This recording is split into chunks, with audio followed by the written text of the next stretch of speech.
안녕하세요, 영클리고요. 솔라나 생태계 티어표 들고 왔는데 이 중 누가 슈퍼앱이 될까요? 저는 일단 지토랑 백팩 그리고 휴미디파이 이 세 놈 때려보고 있는데 왜인지 영상 진행하면서 얘기해보죠. 그냥 솔라나만 투자하시는 분들도 솔라나의 미래는 이 솔라나 D앱들의 성패에 달린 거니까 오늘 영상 한번 천천히 들어보시고요. 이 티어표를 오해하시면 안 되는 게 시가총액 순으로 정리한 건 아니에요. 보면 지토 시총 6천억, 레이디움 시총 1조, S티어 지토가 B티어 레이디움보다 시총이 낮죠. 지토는 솔라나 블록체인이 작동하게 만들어주는 검증자 클라이언트를 독점 제공하는 업체인 반면 레이디움은 덱스, 탈중앙화 거래소거든요. 얘네 이렇게가 다 덱스인데 덱스는 경쟁이 너무 치열해요. 지금까지 레이디움은 주피터와 펌프펀이란 슈퍼앱의 성장으로 먹고 살았는데 주피터는 휴미디파이를, 펌프펀도 펌프덱스를 모두 자체 덱스를 작년에 직접 출시한 상황이고요. 레이디움이 비록 긴 역사를 자랑하는 솔라나 원조 덱스지만 점유율과 시장 지배력을 유지하기 쉽지 않아 보여서 B티어에 났고요. 결국 제가 티어를 나눈 기준은 경쟁 강도고요. 경쟁을 할 필요가 없는 코인한테 더 높은 티어를 줬어요. 투자 용어로 경제적 해자라고 부르죠. 워렌 버핏 할아버지가 참 좋아하는 말인데 여기 사진의 성을 보면 성 바깥으로 이렇게 막 물이 둘러싸고 있잖아요. 이렇게 해자가 있으면 적들이 쳐들어오기가 힘들겠죠. 이런 해자가 있어서 시장 경쟁에서 자유로운 코인한테 높은 점수를 줬고요. 지토를 예로 보면요. 지토가 당장의 돈을 거래소만큼은 못 벌어도 왜 SST어인지 설명드려 볼게요. 밑에 보면 지토 솔에서 나오는 수익이 주간 평균 7만 불, 지토 MEB 팁에서 나오는 수익이 주간 평균 7만 불, 합쳐서 주간 14만 불. 지금 지토는 원화로 일주일에 2억 정도 매출이 나오는데요. 얼추 계산하면 지토는 지금 하루에 한 2천만 원 벌고 있는데요. 많이 쪼그라들었죠. 그런데 결국 이 지토 팁, 솔라나 블록체인의 MEB 수익이 커지면 대박이 나는 구조거든요. 그런데 이 시장에 경쟁자가 없어요. 지토가 자연 독점한 상태고요. 모든 검증자들은 지토의 MEB 추출 인프라를 사용하고 있고 이 시장의 마진은 전부 지토 거다. 지금은 팁으로 하루에 1,000만 원도 못 벌고 있지만 과거 데이터를 보면요. 지금은 시장 거래가 죽어가지고 트레이더들이 굳이 팁을 내면서 우선 수수료를 내면서까지 매매할 니즈가 이제 별로 없어서 지토 팁 수익이 완전 쪼그라들었는데요. 당장 작년에 미니 불장 때만 해도 지금의 20, 30배, 40배, 50배 수익이 났어요. 솔라나 가격이 전 고점을 넘어서는 불장이 오면, 만약에 온다면 지토 수익이 지금의 몇 배나 폭발할지 대충 감이 오시죠? 정리하면 지토는 당장에 큰 돈은 못 벌고 시총이 높진 않지만 솔라나 블록체인의 가장 깊고 근원적인 영역을 독점하고 있고요. 그래서 솔라나가 성장하면 기하급수적으로 이익이 커지는 구조이기 때문에 SS티어에 났다. 이런 부분들 감안해서 티어를 정리했다 말씀드렸고요. 표를 본격적으로 보기 전에 제 텔레그램방 소개 한번 드릴게요. 엉클리 코인 패밀리 텔방, 이 영상 댓글에 링크 있으니까 링크로 들어와 주시고요. 그리고 까먹기 전에 미리미리 본 영상 좋아요, 댓글, 알람, 구독 한 번씩 꼭 부탁드릴게요. 이제 보죠. 먼저 SS티어, 주피터와 지토인데요. 주피터는 리테일을 수직 통합한 거래 앱이고 지토는 솔라나 검증자, 노드 오퍼레이터를 수직 통합한 프로젝트죠. 생태계의 양 끝단을 먹은 코인들이기 때문에 SS티어로 올려놨고요. 그리고 백팩도 그냥 당당하게 예비 SS티어로 올려놨어요. 백팩은 과거 FTX 같은 솔라나 중심 중앙화 거래소인데요. 덱스가 아니라 중앙화 거래소 CX고요. 백팩 지갑도 같이 운영 중이죠. 이 시장에서 가장 높은 비전을 제시하고 실행 중인 프로젝트라 SS티어에 났고요. 유사한 프로젝트는 없다. 굳이 따지면 코인베이스인데 크립토 프로젝트 중엔 아무도 시도하지 않는 독보적인 길을 가고 있다. 거래소 리저브를 보면 당연히 스테이블 코인이랑 비트코인이 제일 많은데 그 다음이 솔라나죠. 이더리움은 보면 별로 없어요. 솔라나 프로젝트고요. 곧 코인이 나올 건데 솔라나 SPL 토큰으로 나올 것 같아요. 참고로 백팩 코인은 살 수는 없고 백팩 거래소에서 거래 기록을 쌓아서 에어드랍 받아야 하는데요. 제가 여러 번 영상으로 소개 드렸는데 댓글에 거래소 링크랑 가이드 영상 링크 있으니까요. 아직 참여 안 하신 분들은 지금 2, 3주 남았거든요. 한번 해보세요. 백팩은 이 정도까지 말씀드리고 주피터 얘기 잠깐 하면, 지금 주피터 코인 바이백 중단 얘기가 나오고 있어요. 이게 단순히 주피터 코인에 국한된 주제가 아니라 알트코인 시장 전반에 경종을 울리는 주제라 잠깐 보죠.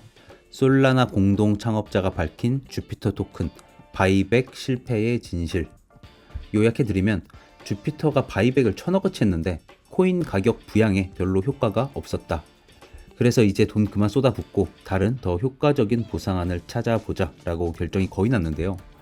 어차피 이 시장은 현물보다 마진의 파워가 세고 숏이 있고 투심이 가격을 결정하는 시장이라 바이백으론 코인 가격을 올릴 수 없다라는 무서운 진실을 방증한 사건인데요.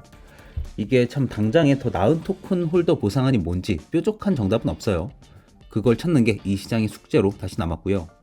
사견을 덧붙이면 같은 돈 1000억을 주피터 코인 사는데 쓰지 말고 차라리 그냥 스테이커들한테 직접 보상을 해줬으면, 주식 배당이나 채권 이자처럼 지갑에 그냥 USDC를 꽂아줬으면 효과가 10배 이상이었을 거다라고 저는 보는데, 그러면 세금 이슈가 있을 것 같긴 하네요. 두 번째 S티어, 피스와 펌프펀인데요. 피스 네트워크는 가격 피드를 제공하는 솔라나 전용 오라클이죠. 사실상 솔라나의 거의 모든 금융 디앱은 피스가 쏴주는 가격 피드를 사용하고 있고요. 비록 아직 돈은 거의 못 버는데 대체 가능한 프로젝트가 없어서 S티어로 났고요. 펌프펀은 이제 하나의 표준이 됐어요. 공정한 토크노믹스와 페어 디스트리뷰션 토큰의 표준이 됐는데요. 그러니까 예를 들면 제가 무슨 크립토 프로젝트를 만들었다 칠게요. 그럼 이제 코인은 그냥 검증된 펌프펀에서 찍어내는 게 저도 편하고 그걸 사는 바이어들도 편하게 됐어요. 이런 식인데, 펌프펀 스트리밍 서비스 페이지고요. 그제 첫 영상을 올린 스트리머인데요. 이 개발자가 짝퉁 포켓몬 블록체인 게임을 만든 것 같아요. 여기서 제가 퀄리티를 논하진 않을게요. 그런데 생각을 한번 해보세요. 이 형이 이런 게임을 자기가 좋다고 만든다 한들 세상에 누가 그걸 알아주고 플레이를 해주고 코인을 사주겠어요. 하지만 펌프펀에선 가능하다. 다 팔려서 여기 홀더들이 보이죠. 이게 별풍 대신 스트리머 밈코인으로 후원을 하는 건데, 이것도 다 넓은 의미의 RWA죠. 어떻게 보면 그냥 국채 사모으는 게 RWA가 아니라 이런 게 진짜 RWA 토크나 아닌가 생각이 드는데요. 이런 사업 시도를 하는 프로젝트는 펌프펀밖에 없어서 좀 독보적이고, 논란은 있지만 코인 역사상 가장 센세이셔널하고 단기간 가장 큰 돈을 번 슈퍼앱이라 S티어에 났어요. 다음은 A티어, 봉크, 펭구, 웜홀, 랜더인데요. 봉크하고 펭구는 밈코인이고 웜홀은 서로 다른 블록체인 간에 코인 전송을 가능케 해주는 브릿지 코인이고, 랜더는 GPU 공유, 정확히는 컨텐츠 인프라 코인인데요.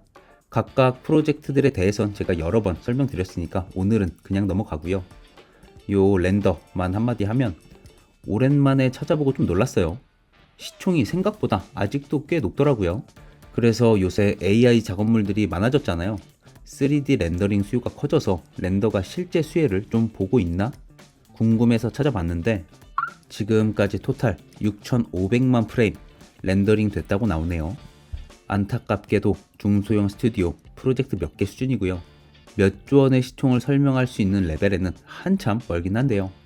그래도 긍정적으로 볼 점은 AI 시대의 수혜를 직접적으로 보는 코인은 맞다. 렌더의 잡은 GPU 소모가 큰 3D 렌더링 작업을 대신 해주는 건데요. 기존 렌더팜 업체들의 주 고객은 영화사, 스튜디오, 게임사 같은 큰 업체들이었고, 걔네가 렌더를 쓸 일은 현실적으로 없었어요. 그런데 요새 AI 기술이 발전하면서 개인이나 초소형 스튜디오들이 엄청 많이 생겼죠.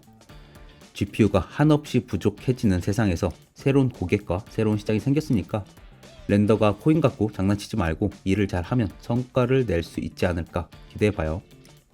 마지막 B티어, 코인들이 잔뜩 있는데요. 메테오라, 레이디움, 휴미디파이, 오르카, 그리고 퍼프덱스인 드리프트까지 다 덱스, 탈중앙화 거래소예요. 레이디움을 제외하면 대부분 시총은 2천억, 3천억 사이고요. 휴미디파이는 주피터 팀이 만든 거라 주피터가 밀어주고 있어요. 몇 년 뒤에 이 중에 솔라나 1등 덱스가 되는 코인은 10배, 20배, 100배도 오를 수 있겠죠. 거래량이 그만큼 커지면요. 참고로 이 두 종목 생텀의 클라우드 코인은 국내 거래소에 없고 타이탄 거래소는 아직 코인이 없는데요. 둘 다 이전 영상에서 설명드렸으니까 오늘은 넘어갈게요. 다 덱스니까 거래량 보면 되거든요. 한번 보죠. 블록웍스, 솔라나 덱스 거래량 추이고요. 대충 딱 봐도 이 보라색이 1장이었다가 점유율을 빠르게 잃어버렸죠. 레이디움이고요. 그 빈자리를 대충 봐도 이 뉴페이스 파랑색이 빠르게 차지했는데요. 파랑색은 주피터 거래를 몰빵받는 휴미디파이예요. 휴미디파이는 지금 프론트 앱도 없거든요. 그냥 우리가 주피터에서 거래하면 자동으로 휴미디파이 풀에서 거래가 되는 방식이고요. 요 빨간색이 메테오라인데요. 시장 인지도는 높은데 저는 개인적으로 메테오라 팀을 신뢰하지 않기 때문에 언급하고 싶지 않고요. 그리고 이 노란색이 오르카인데요. 참 인상적인 게 안정적인 2등에서 3등 포지션을 태초부터 지금까지 유지하고 있어요. 그리고 펌프펀이 만든 펌프덱스도 거래량이 많은데 이 블록웍스는 펌프펀 거래는 좀 걸러서 집계한 것 같아요. 디파이 라마에선 펌프덱스가 1등으로 나오는데요. 사이트마다 거래량 집계 기준이 다르거든요. 종합해서 참고해야 되는데 펌프펀은 밈코인이다 보니까 신뢰도 낮은 거래가 많아서 보통의 통계 사이트에선 집계가 안 되는 거래가 많아요. 그런데 디파이 라마는 그냥 온체인 거래를 모두 집계하는 방식이라 여기선 펌프덱스가 1등이네요. 참 덱스가 엄청 많은데 덱스의 근간은 결국에 유동성이에요. 저는 이 휴미디파이의 유동성 제공 방식이 제일 정답에 가깝다라고 보는데요. 지금 대부분 덱스는 유동성 제공이란 고되고 힘든 LP 작업을 유저들한테 떠넘겼어요. 다 마찬가지지만 메테오라를 예로 들면 여기서 유저들이 직접 자기 돈을 유동성 풀에 넣도록 유도하고 있는데요. 보면 애드 포지션 여기서 이렇게 양쪽에 호가를 집어 넣으라고 이쁘게 만들어 놨죠. 그런데 애초에 이런 유동성 제공 LP 업무는 증권사도 울며 겨자 먹기로 하는 막내들이 하는 귀찮은 일이에요. 돈 버는 일이 아니라 돈 쓰는 일이고요. 이걸 개미들한테 포인트 줄 테니까 너네가 하라고 하는 건 시장이 지금보다 더 커지고 복잡해지면 유지되기 힘든 구조다. 이와 반대로 휴미디파이는 내부 자본과 외부 파트너로부터 LP 자금을 모아서 그걸 알고리즘 트레이딩 엔진이 굴리는 모델인데요. 시장은 이걸 프랍 AMM이라고 부르네요. 저는 이게 맞다고 봐요. 거래소의 잡은 거래소가 직접 하는 게 맞죠. 이 방식이 잠재력이 큰 이유는요. 결국에 덱스의 유동성 제공도 거래도 머지않아 대부분 AI 에이전트가 하게 될 텐데요. 휴미디파이의 알고리즘 트레이딩 엔진이 가장 AI 친화적이다.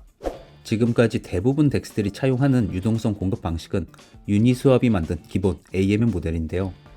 각 유동성 풀을 기반으로 X, Y는 K 공식으로 가격이 결정되는 지능이 아니라 단순한 규칙으로 작동하는 모델이었고요. 멍청하지만 단단한 방식이라 지금까지 시장을 잘 받쳐왔는데요. 이제는 시대가 바뀌었다. AI는 Artificial Intelligence, 인공지능이죠. 각자의 논리를 갖고 매매를 하거든요. 이런 전통 모델은 AI 에이전트한테 핏하지 않다. 휴미디파이 알고리즘 모델이 최고의 정답인지는 아직 모르겠으나 다가오는 시대에 기존 모델보다 더 적합한 차세대 모델인 건 맞는 것 같아요. 탈중앙화 거래소 시장에 대한 제 사견 말씀드렸고요. 오늘 이렇게 솔라나 생태계 코인들 한번 쫙 살펴봤는데요. 기껏 다 설명하고 배신으로 들릴 수도 있는데 저는 현재 여기 있는 코인들 들고 있는 거 하나도 없어요. 지금은 솔라나밖에 없는데요. 작년 초까진 좀 사팔사팔 하다가 알트코인 장세가 바닥이 어딘지 모르겠다 싶은 순간부터 그냥 솔라나로 다 바꿔서 들고 있는데요. 저도 긴 하락장에 소녀가 돼버린 바람에 알트들 손이 잘 안 나가는데 뭐 이 시장 놀러 온 것도 아니고 돈 벌려고 투자하는 건데 리스크 테이킹을 안 하면 얻어갈 게 없죠. 저는 다시 때려보고 있어서 한번 정리 드렸고요. 제가 간단히 소개 드렸으니까 관심 있는 코인은 직접 찾아보고 고민해서 투자 결정 내리시면 될 것 같아요. 엉클리는 소개를 할 뿐 항상 최종 결정은 매수 버튼을 누르는 각자의 몫이다. 오늘 영상 여기서 마치고요. 긴 영상 끝까지 시청해 주셔서 감사하고요. 좋아요, 댓글, 알람, 구독 큰 힘이 되니까 한 번씩 꼭 부탁드리면서 마치고 다음 영상에서 뵙죠.